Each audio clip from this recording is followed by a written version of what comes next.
see. I am the greatest combat athlete of all time. What's up, everybody? Welcome to this episode of Tell the Tape. I'm your host, Cejudo, aka Triple C, and on this episode of the Tell the Tape, I'm going to be breaking down Marlon Chito Vera versus the God of War, Deiveson Figueiredo. God, I hate these damn numbers. I'm number 5 right now, but anyhow, this episode wouldn't be possible without our sponsor. That's right, I'm talking about lifted trucks. You may be a short kid, you may be 5'4" of twisted steel and sexy foot, but guess what, guys? On the street, I'm about 12 feet damn tall. So you guys make sure to go to liftedtrucks.com and get your lift on. So here we have it, Marlon Chito Vera, 23-9. Jesus, I mean, that's crazy, dude. God, I wish I could cut this damn. I wish he would just clean up here. You know what I'm saying? I wish he would clean up nice here. Like, I feel like I want to give him $1, dude. Oh my God! 4 quarters. If I was to see him on the street. But anyhow, he's going up against the God of War, who's 23-3. God of War only has, it's pretty crazy to say, dude, but he only has literally 3 losses, man. And I want to say 2 of those came to Brandon Moreno. Other than that, who has Figgy lost? Oh yeah, he lost to Formiga. So I want to say, so he lost to Juicy Formiga, and then 2 to Brandon Moreno.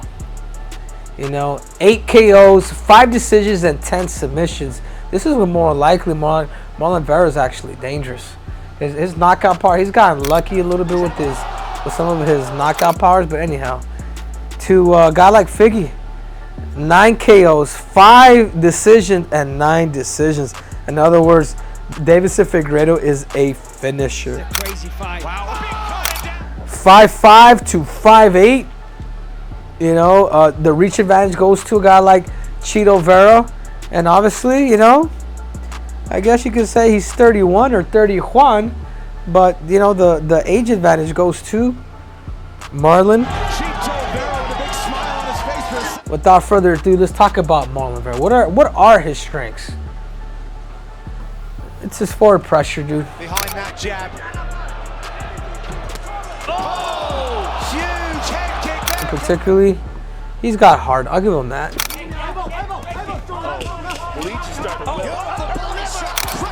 You know, maybe not the smartest. You stupid. They're not. But he's got heart. Like, he'll go out there and he'll march you down. He'll go until he gets a nice body shot. Not the smartest, but he does have heart. His ground game. 43% of his wins come via submission. I mean, he's going up against a guy like Deiveson Figueiredo. I mean, that stuff is it's not going to be easy to come through. The other thing too is his composure. You know, he does get clocked. He got beat up by Sean O'Malley, and he was able to just, you know, you're able to somewhat see in his face, but he's not like every other fighter where they like, you know what I mean? Like he'll just keep going. You know, the dude's inspired to become the best. His grit. I mean, man, can the dude take a beating? I mean, the dude took a beating from Sean O'Malley for. What's your profanity? I was wrong about that. I was hoping a guy like this would literally go in there and just march him down and just make and create the fight, but he doesn't have that IQ, unfortunately. But he does have grit. And let's talk about this. Let's talk about his weaknesses. He's a slow starter. It probably takes this dude, like, it literally, his last 2 fights, or his last 3 fights, 2 out of his last 3 fights, the dude literally started fighting in the last minute. It's Cruz leading and Chito kind of just following. Chito's got to get a little more busy. In a 5-round fight, you know, against Corey Sandhagen, and then the other one was against Sean O'Malley, where he caught him with the body shot, and he was proud of it, but he got wrecked for 5 rounds. You know, and that's the thing.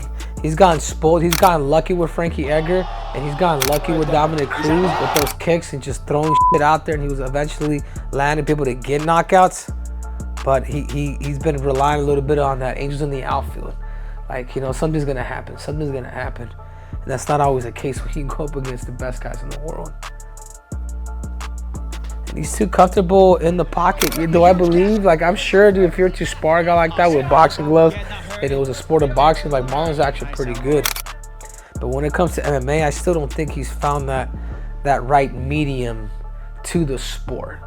Like, it's all been in the pocket, it's all been war, it's all been going big and maybe hoping to land, and he has.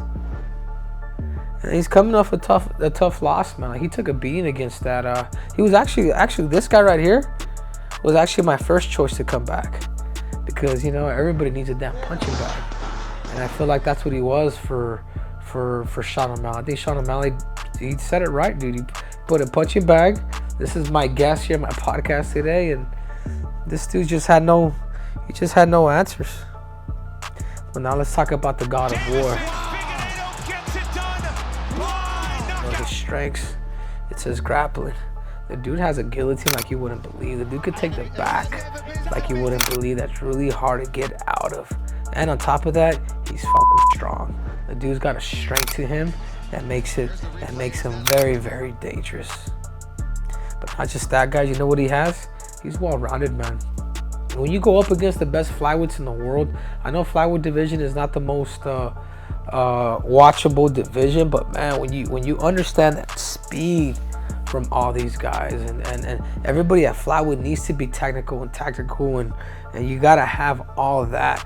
And he's fought in guys like, you know, Moreno on 3-4 different occasions, Pantoja, Jussier Formiga, Joseph Benavidez a couple times. I mean, the dude is well-rounded, and he knows how to win rounds. That's one thing that I will kind of take credit for. It's like, hey, you know what? Know when to steal a round, particularly when you're down. You gotta go big, and he's been able to do that. And he's coming off a big win off of a former champ in a guy like Cody Garbrandt. You know, Cody Garbrandt asked for the fight. He's like, I don't see anything in Figgy. Figgy, can't you see? Surprise him. Ended up submitting him. I mean, the dude is super dangerous if you think he's just a flyweight. But let's talk about his weaknesses. He is a little bit linear. He caught him coming in. You got to be able to go side to side and things like that. And he will stay, just like Marlon, like they will stay in there. He is a little linear. And he's got a good jab, but he doesn't utilize it. I mean, how many times could Figgy? I mean, his length is pretty lengthy. And he is fast and he is powerful. And I feel like he doesn't utilize that enough. And this right here he's been able to get kicked. He's been able to get kicked with Moreno. And that's one thing that he's going to have to watch out with the guy like Marlon Vera. But Marlon Vera is all hands. I don't think he has to worry about that, even if Marlon practices it.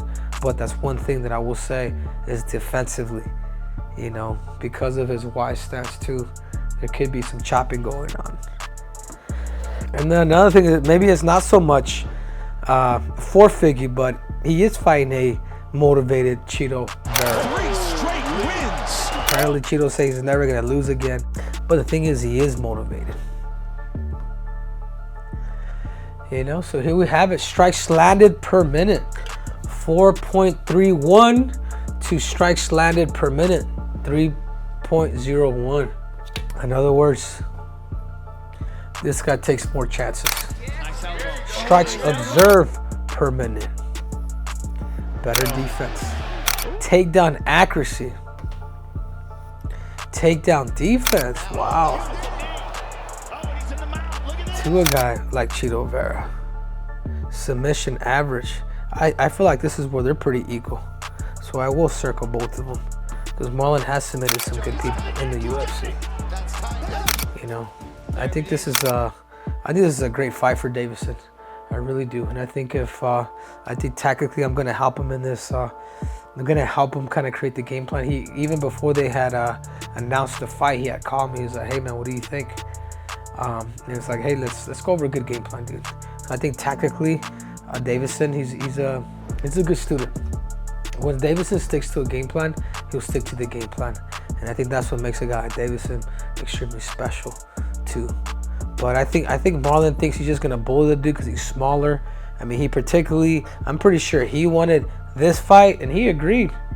But I'm pretty sure he's the one that said, all right, man, give me this. But that being said, I gotta go with the God of War. You guys forgot to put this on the.